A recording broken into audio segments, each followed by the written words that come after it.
All right, welcome back, y'all. Today we're going to be looking at positional analysis. I'm hoping this is going to be a little short, but I know that I've said that before, and I've ended up talking for 40 minutes, so let's hope that doesn't happen today.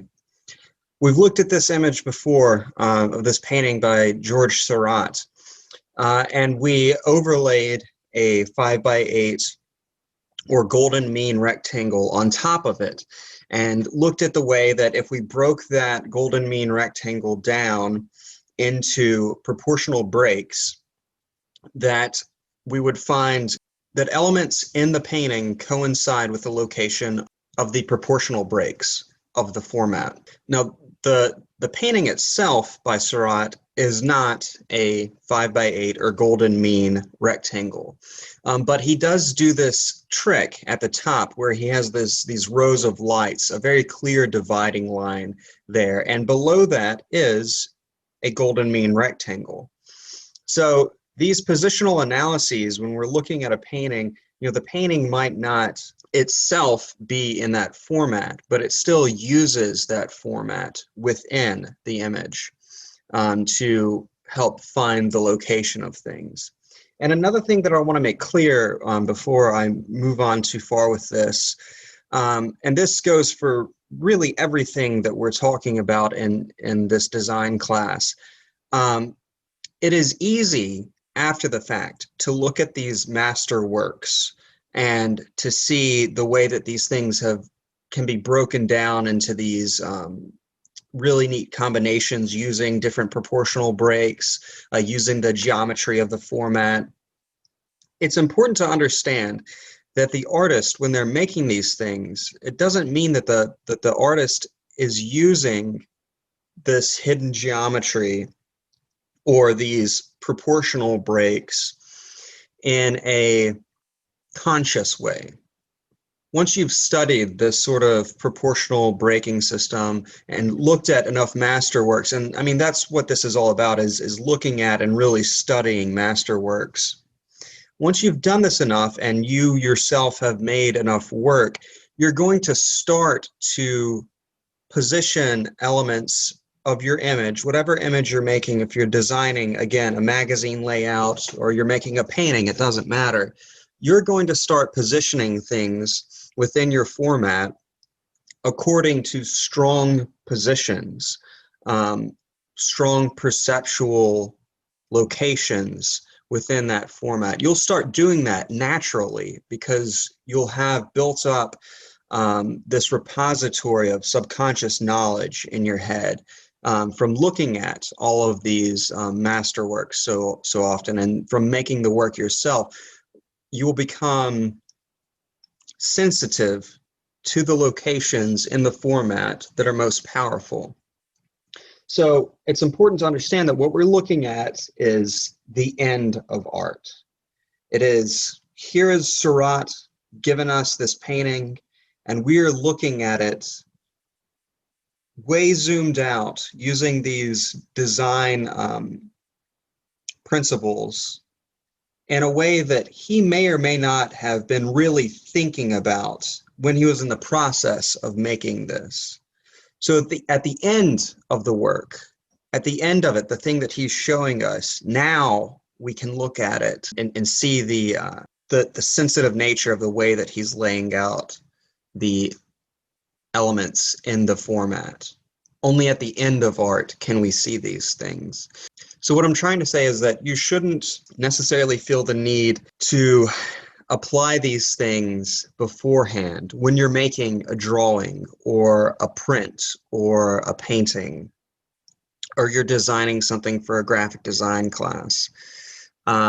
It's important to play around with these ideas of proportion and position, but you run the risk, if you stick too stringently to these things, of creating hollow, stilted work. So just that little caveat there, and we'll move on. So here's an example of a way of doing a proportional analysis by looking at the way that the proportions of the format are breaking down and seeing the way that the artist is aligning things along those proportional breaks. This is one way of doing a positional analysis. We've looked at this image before by Edgar Degas, and we took first a strong diagonal across from bottom left to top right, and we saw that the artist is organizing the image in repetitions of the primary format shape itself. Here, going down across the entire image like this. So this is a different sort of positional analysis. Your homework this evening is going to be you doing one of these positional analyses. And so we can see here that the use of the diagonal through the composition is a way that Degas was using the shape of the format itself to inform the composition of his subject matter here. Let's take a step back and look at something that we looked at, I believe, in the third lecture, the one on balance. This image illustrates the perceptual forces, the hidden underlying geometry of the axes of a square. So you have the vertical and horizontal axes that run through the square, and you have the diagonal in both directions of the square. From these points, from these intersection points, each corner and the center where all of these axes align up, there radiates a perceptual force. So locating elements of your design within these locations will lend the design more powerful visual force. These axes, though, aren't the only axes that are powerful. So other axes that we might look at within this square is this: the axes of the diagonals from each midpoint of the sides of the square, which creates this diamond. There's also, a bit more complicated than this, the diagonals that run from the corner to the opposite midpoint of the edge of the square, which will give us a matrix that looks something like this in green. So again, what this produces here are lines that the directional thrust of which is powerful within this square. They also produce intersection points in the format itself. And these intersection points are, again, going to radiate a kind of positional power when you place elements of your design at these locations. So let's take a look back at that Degas painting, and let's apply first our vertical and horizontal axes, and then our diagonal axes across the format here. And when we look at the diagonal axes that runs from the top left to the bottom right, we can see that the figure, the lady that Degas is painting here, that she lies along this axis here very powerfully. And then we can lay our other axes on top of that and see at which intersection points Degas has placed things. So along the vertical axis, if we follow it down to the point where our sitter has her hands crossed, we'll see that those hands lay at the intersection point of these diagonal axes that run from the corner to the midpoint of the opposite edge of the format. So this is a powerful location, and this is where Degas has placed this element of the painting.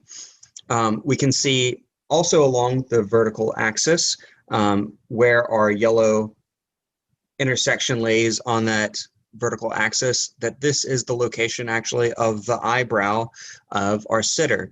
So again, these little locations here for elements. This is one way of looking at the painting and seeing how the artist has laid things on various intersection points here, which is, again, this is what you'll be doing for homework. So we've looked at this painting as well by Caravaggio, Judith beheading Holofernes. And again, this format that the artist is using is not quite a √2 rectangle or a 5x7 rectangle. What he has done is he's given a little space at the bottom. This frees the image from the effects of gravity on your perception. And the √2 rectangle that does remain on top of it, the artist is using in a very specific way to help him find the location. Again, now he might not literally be using this idea of the √2 rectangle, but he has produced enough work, he's made enough drawings, he's made enough paintings in his lifetime, and he's studied very carefully enough master paintings that his eye is sensitive to the important locations within this format. So looking at it the way that we can, with the benefit of hindsight, we can see that this painting does align according to the proportional breaks of a √2 rectangle. So first I'm going to take the diagonal from the bottom left to the top right, and we can see that there is a large directional thrust that captures the hand, the gripping hand of Holofernes in the bottom left, moves through his face and his eye, up through the arm of Judith to her shoulder and to her nose and through her head as well. So there's this directional thrust of the painting as a whole that moves along this diagonal. Now, the transverse of that diagonal, right, the line that meets it at a perfect square perpendicular line, are these two other diagonal yellow lines that run from the corner to the midpoint of the edge there. And we can see that the transverse of the diagonal of the hole on the left side actually corresponds with the directional thrust of Holofernes' shoulder and arm as it moves down. And the transverse on the right side captures the hand of Judith's maid. She's holding a bag, which is where Holofernes' head is going to go.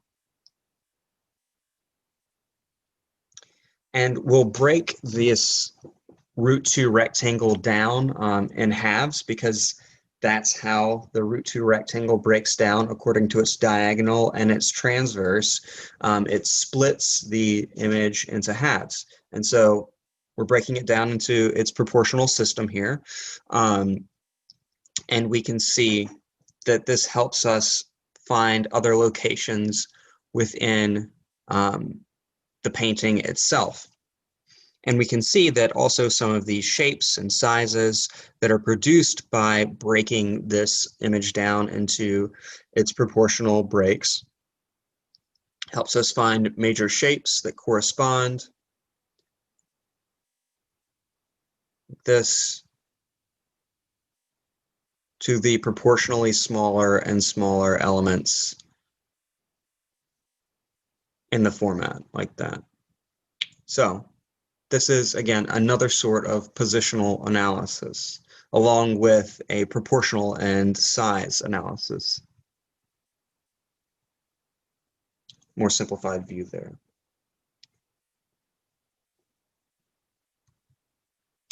And we've looked at this painting by Caravaggio as well. And Caravaggio is a master at this sort of thing. This painting is no different.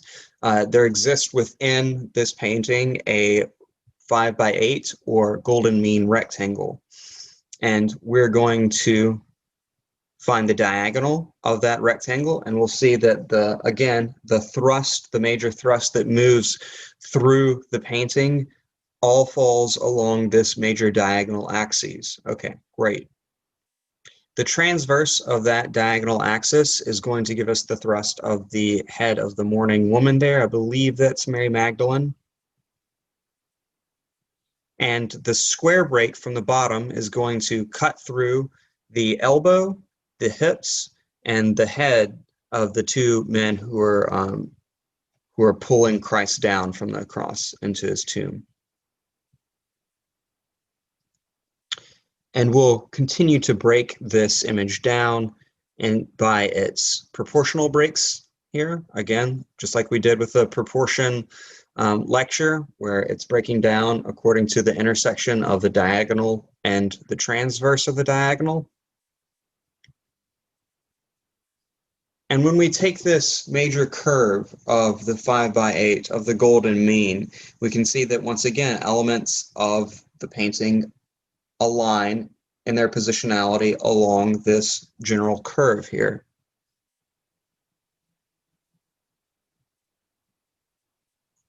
And that shapes that correspond with the sizes of proportional breaks can be found throughout the image.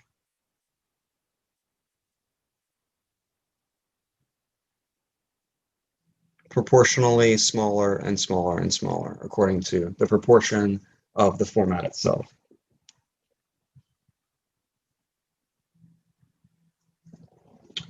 And here is Leonardo's The Virgin of the Rocks here.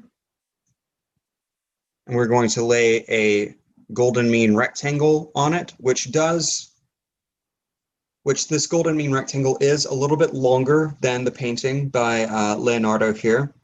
Again, this little giving away of gravity here at the bottom helps to free our vision from the perceptual force of gravity. And we can see that when we lay this 5x8 rectangle, which has the proportional breaking system in place in all four corners, we can see the way that Leonardo is laying things out according to the position of the proportional breaks. Okay, but let's take a little bit of a closer look at this. Let me pull out my pen. And within this proportional system, these smaller shapes that exist within the format here, created by the proportional breaking down of the format, there are diagonals of those shapes. So the diagonal here of this square gives us the general thrust of Christ here. The diagonal that moves from here to here can show us the position and shape of the shawl that Mary is wearing. Here in this square, if we find the diagonal of that, we can see that it corresponds with the diagonal of the angel here, the back of the angel, like that. If we find the diagonal of this square here, we'll see that it corresponds with the shape of the arm of the angel, and that if we find the horizontal and vertical axis of that square, that the hand of the angel aligns with the horizontal axis of that square, like that.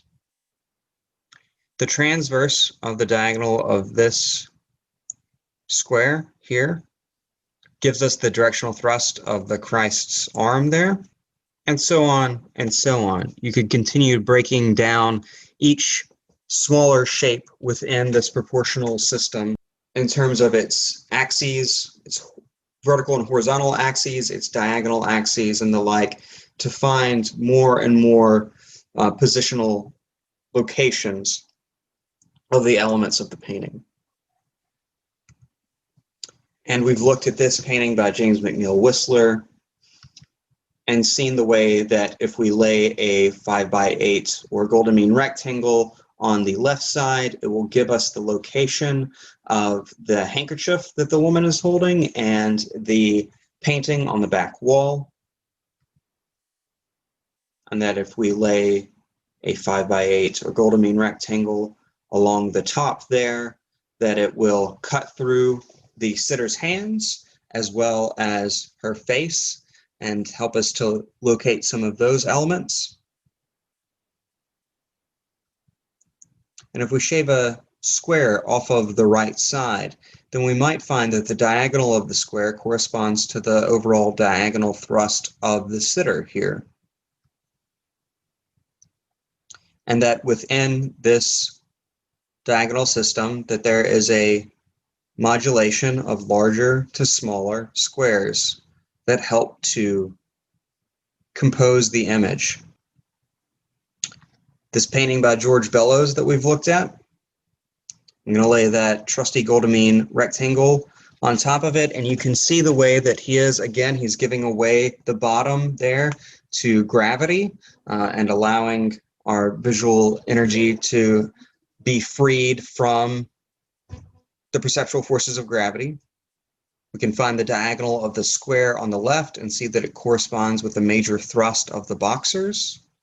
And the diagonal of the whole golden mean rectangle will also show us the force of the referee behind them, the way that his arms are stretched out, as well as the boxer's leg there at the bottom. And this painting could be examined much more closely than this. But again, I'm just giving this sort of general cursory idea of what positional analysis is. And there is the painting we're using for the intro for the past few lectures, this painting by Kerry James Marshall, which we found by having a golden mean rectangle, placing another one on top of it along the intersection of the proportional break, and that gives us the overall size of our painting here. I'm going to cut that square off of the right side and find the diagonal of the square, which is going to correspond with the diagonal thrust of the rake that the gentleman is holding. I'm going to cut that square off the left now and see that once again the diagonal of the square is going to show us a directional thrust, this time of the arm of the gentleman in the bottom left corner. And I'm going to take the overall diagonal of the top golden mean rectangle,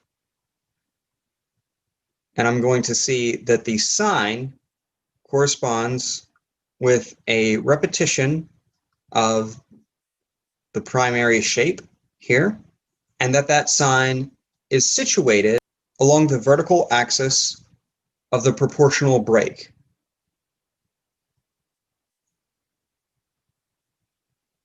We're going to find a repetition of the secondary shape here, the square, and the way that it aligns with the edge of the line into the pole that moves up from the sign, and the way that it captures the edge of the gentleman on the right, his shoulder and arm and knee down to his foot, and the way that it captures the edge of the face of the gentleman in the bottom left corner as well. And I'm going to take the diagonal of the tertiary shape here, and I'm going to find a repetition of that tertiary shape. So once again, a positional analysis of this painting by Kerry James Marshall. All right, so here's what you guys are going to do. You're going to find a painting, and I'm going to have a list of artists for you to look at the end of all of this.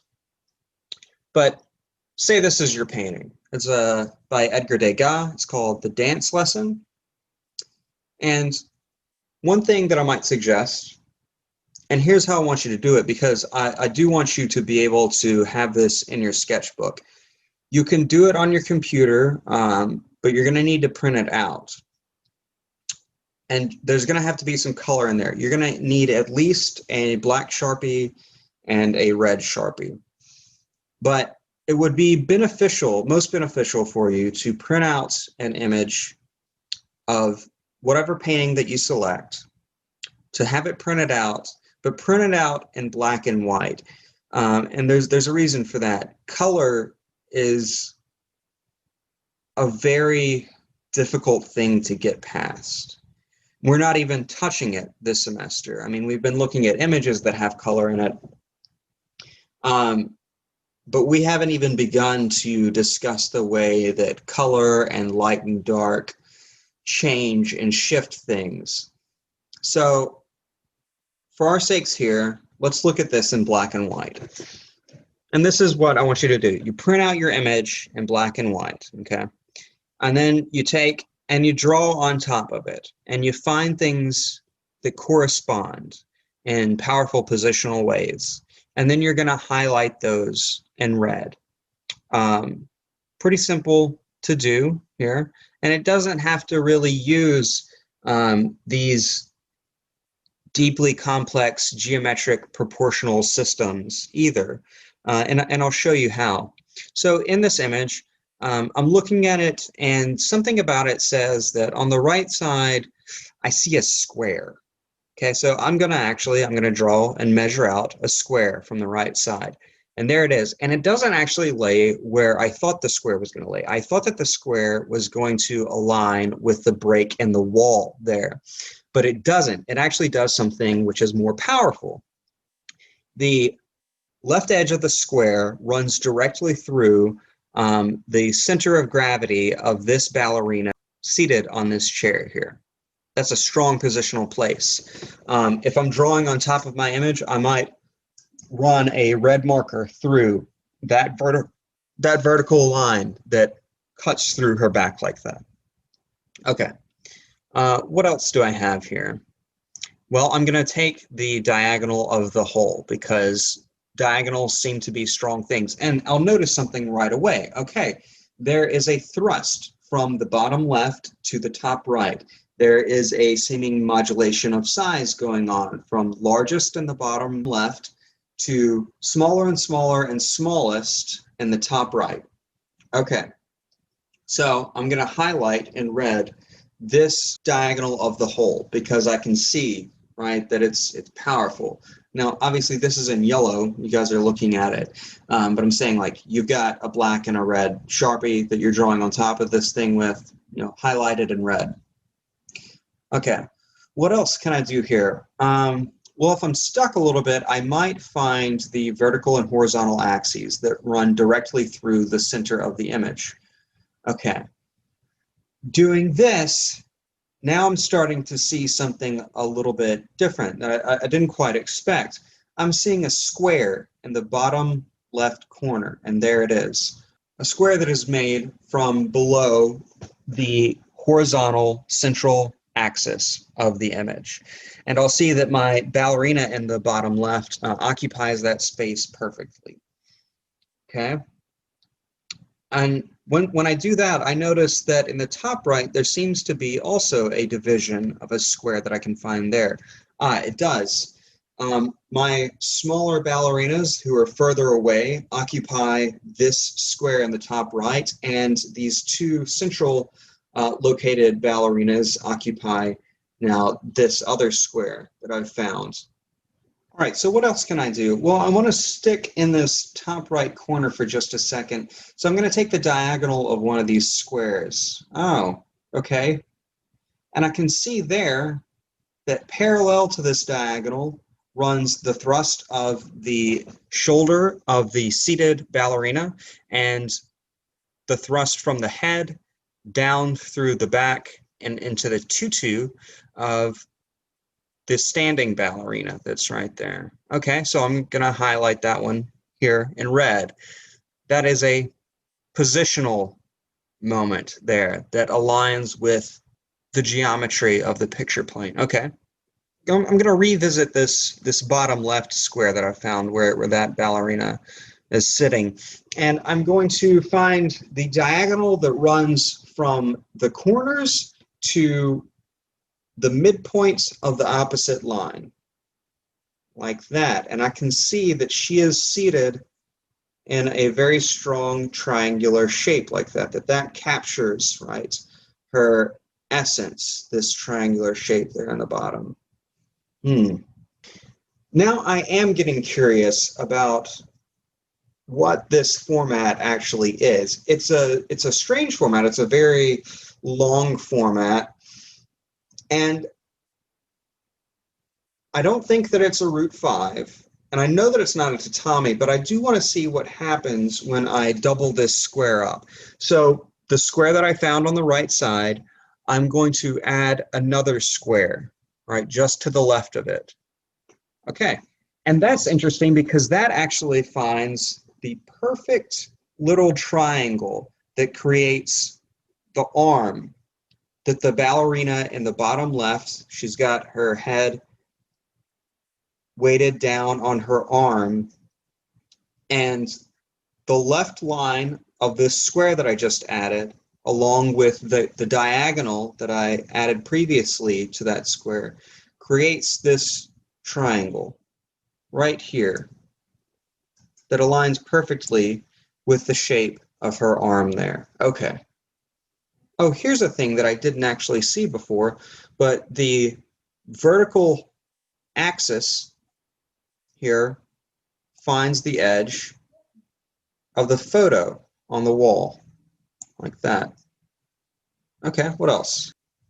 Well, I'm going to find the diagonal of this tatami that I've just created, this double square. So from the top left corner of the square that I've just added to the bottom right corner of the original square that I found, I'm going to find that diagonal. Ooh, and I will see that the tutu of this ballerina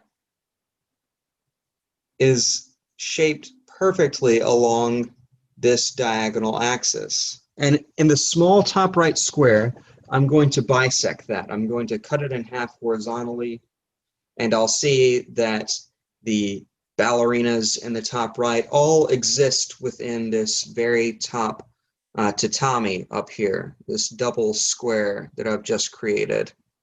And that actually, if I take that line and I continue its thrust to the left, that I'll see that it cuts through the belt of this ballerina and the head of this ballerina right there. So that's a pretty good, that's a pretty good positional analysis of a work of art. This is what I want you to do. I want you to take a masterwork and figure out the way that the artist is using the underlying hidden geometry to their advantage. Again, I'm going to stress this. The artist might not have been thinking in these terms when they were creating the work, or they may have. There's really no way to tell. All we have is the end of art. We have the end of it, the thing that is left behind, which is the painting to look at.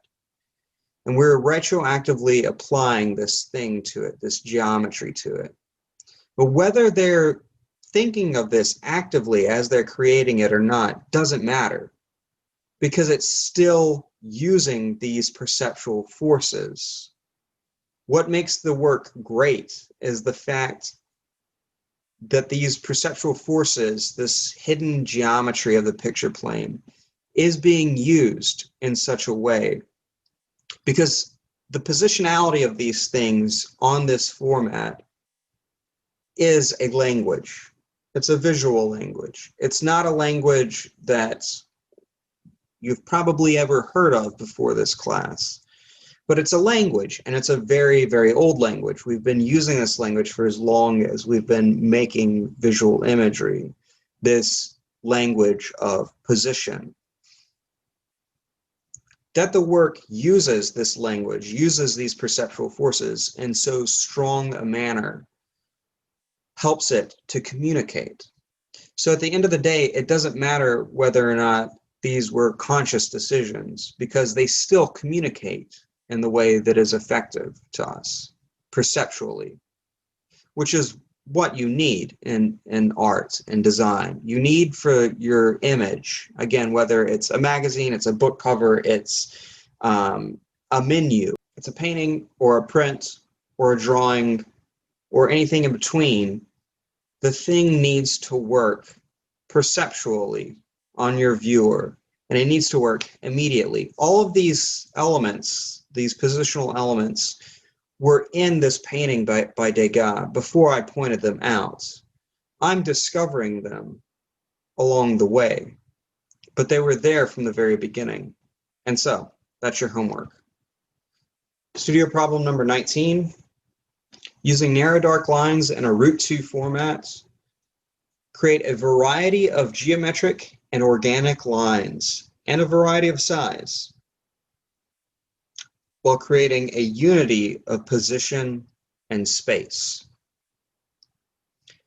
So space, remember, we can talk about positive and negative space, or we can talk about space in depth, right? How are you going to unify that space? How are you going to provide a unity of position while also having a variety of size and geometric and organic lines contrasting against each other? 5 thumbnails, 5 variations, 1 final design. And studio problem number 20, do a positional analysis of a master painting. How do you know what a master painting is? How do you know that the painting that you're looking at is worth analyzing in terms of the positionality of the elements therein? One way to know this is through history. What are we still looking at 200, 300, years ago? What are we still looking at from that time that is still powerful and still speaks to us? These are the things that have held up across generation after generation.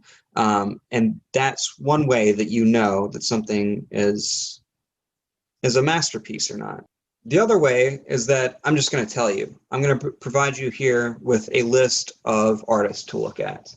Some of these are older, some of these are newer, some of these are from the 1300s, some are from the 16 or 1800s, some are artists who are making work today, which means that we don't have the benefit of hindsight and the provenance, right, of it being work that has continually gone back and looked at for hundreds of years so that we know that it is still powerful.